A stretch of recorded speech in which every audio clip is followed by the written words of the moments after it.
Namaskar friends, this is Shekhar Mayanil with a brand new episode of episode number 8 of Sri Bharat Charitamrit Sindhu.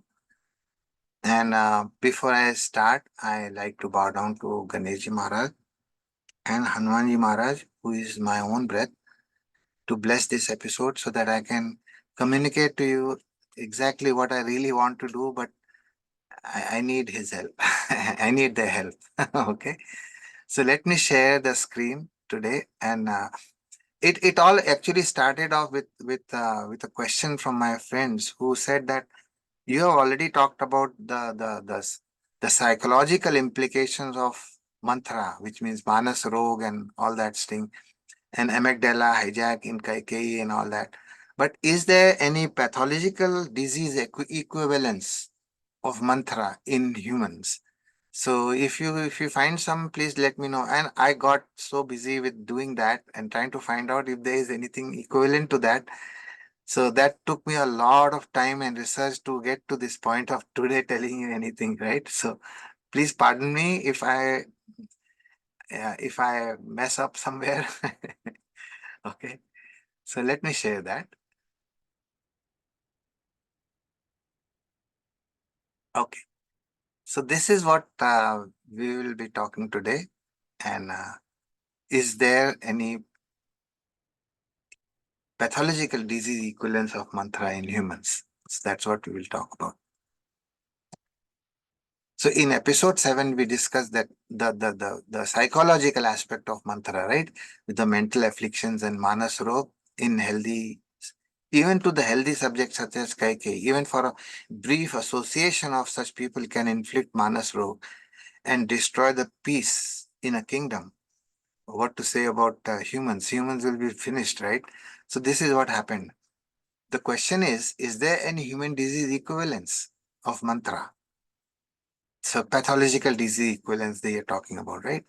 So, so if we consider Kaikeyie as arterial blood flow, and if we are talking about mantra hijacking Kaikeyi's intelligence at the psychological level, is it possible that she can hijack the arterial blood flow as well, and thereby causing cardiovascular dysfunction and heart failure, and which is basically represented by Sri Dashrathji's heart attack actually. So is there anything like that? So in Atharva, remember we last time, I think few episodes earlier, we discussed the cardiovascular system equated to the feminine quality or the motherly quality in our physiology. And so if oxygenated blood is what arterial blood system is all about, which is represented by Kaikeyie, then the veins which is basically carrying deoxygenated blood and non-nourishing blood should be represented by mantra, right? So we discussed this earlier that the anterior cerebral artery, which is basically uh, nourishing the prefrontal cortex and the motor cortex as well as some area of sensory cortex, is represented by Kaikeyie, whose son is Bharat. Then Bharat represents all these areas basically, and middle cerebral artery represented by Kaushalya and her son Ram would be basically influencing this part of the brain, whereas the posterior cerebral artery represented by Sumitra ji and her two sons Lakshman and Shatrughna, which would be doing would be responsible for the temporal brain function as well as occipital brain function over here. So where does mantra come into this play, right? So the mantra would be represented by a, a major portion, a block in the major portion of the blood of the blood supply into the brain. So this is exactly what her domain is. Starts here and it actually cripples the entire brain because of her presence, including the the medulla oblongata, pons, and the brainstem region. So this is what Manthara represents. And the human disease equivalence is called the vein of Galen malformation, right? VOGM, they call it. So there is an aneurysm here. What happens is with this aneurysm, what it does is it sucks in. This is aneurystic vein, right? So if this vein, if all the capillaries that are the arteries immediately without forming, going and nourishing the brain, if it dumps all the blood into this particular aneurysm, then what happens is the brain gets starved of nutrition and oxygen, and that's exactly what happens. So let's talk about, let me show you a small cartoon here from John Hopkins. So sorry, let me share one. uh, there you are.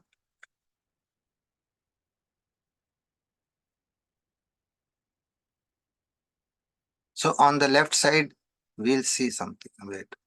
On the left side, we'll see this is the arteries that deliver blood to the brain, and it meets a network of capillaries where it diffuses oxygen and nutrition to the parts of the brain.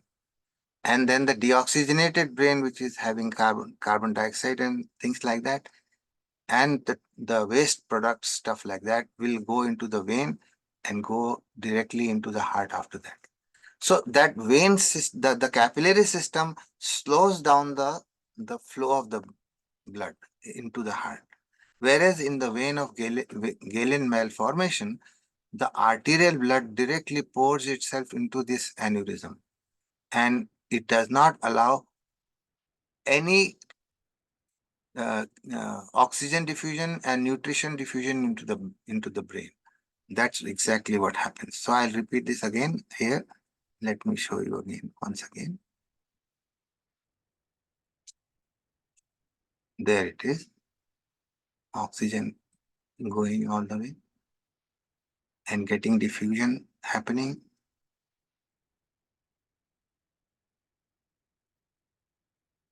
There you are.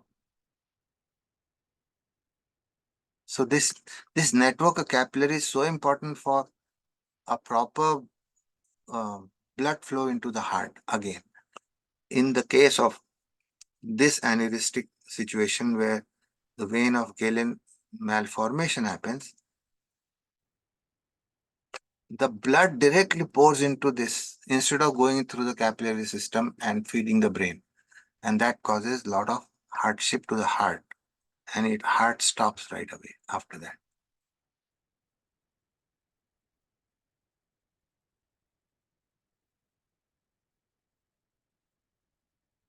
So let's get back. So what happens is this particular thing, the vein of Galen malformation, this particular one, is an abnormal tangle of blood vessel that disrupts the usual flow of the blood. So in a patient with a vein of Galen malformation, some of the tiny capillaries that normally distribute oxygen-rich blood throughout the brain are missing. So this particular network is missing in this. So you just see few capillaries here, and all that they do is they feed in directly into the this aneurysm. So since those capillaries intercept blood coming from the artery with such strong force, actually, it slows down the flow of blood back to the heart when it's missing. So blood rushes into the vein of Galen with too much force and little resistance to the flow. And that is exactly what it means. So if you consider normal arterial blood flow in specific capillaries as Kaikeyie, then the this aneurysm is represented by Manthara. And this is exactly where she hijacks the vein. This particular aneurysm hijacks the blood directly into it rather than getting it through the capillary network and into the brain. So the oxygenated blood do not do not bathe the brain cells because of lack of capillaries and therefore die. The midbrain and the brainstem also do not receive oxygen and therefore die. So this relative lack of resistance leads to overworking of the heart with the potential of heart failure, right? And such a tremendous increase in the blood flow into the veins can also disrupt the normal balance between the cerebrospinal fluid production and absorption. So lack of absorption happen, more CSF production happen, as a result of which hydrocephalus, which means there is a lot of fluid buildup into the ventricles of the brain. So in the language of neurosciences, I would say that that portion of the brain which controls or regulates or governs the vital functions of the brain are the pons, the medulla oblongata, and the brainstem. This represented by Dashrath. And what is the Kaikeyie representation in the brain? It is the anterior cerebral artery. Why? Because it feeds the prefrontal cortex. And prefrontal cortex is the region where super metacognitive intelligence resides, right? This is the home for metacognitive intelligence, and Bharatji is super metacognitive intelligence because he does not only just he has the the the Vivek Buddhi and the Prem Buddhi, but he has Dharma Buddhi also. So Dharma Sar Bharat, that's what they call him, right? That particular area is regulated, is controlled by uh, prefrontal cortex, which is basically uh, which is fed by Kaikeyie, which is anterior cerebral artery. And Manthara obviously is that aneurysm, remember? It draws in all the nutrition, all the pure, beautiful, nice blood, oxygenated blood, which carries all the nutrition and everything directly into the vein and sends it back to the heart with a lot of pressure. And as a result of which, heart failure happens. And of course, because of shutting down of the brainstem activity. So you will ask, what is the best way to treat this abnormality, the pathological abnormality here? What they do is the neurosurgeons, the vascular neurosurgeons do endovascular embolism. So what they do is they send a catheter down this carotid artery into the brain, where they will plug the artery which feeds into this aneurysm by a plug, maybe jelly kind of a system that they have, or a coil, malleable coil, which can block the entry of the arterial blood into this vein.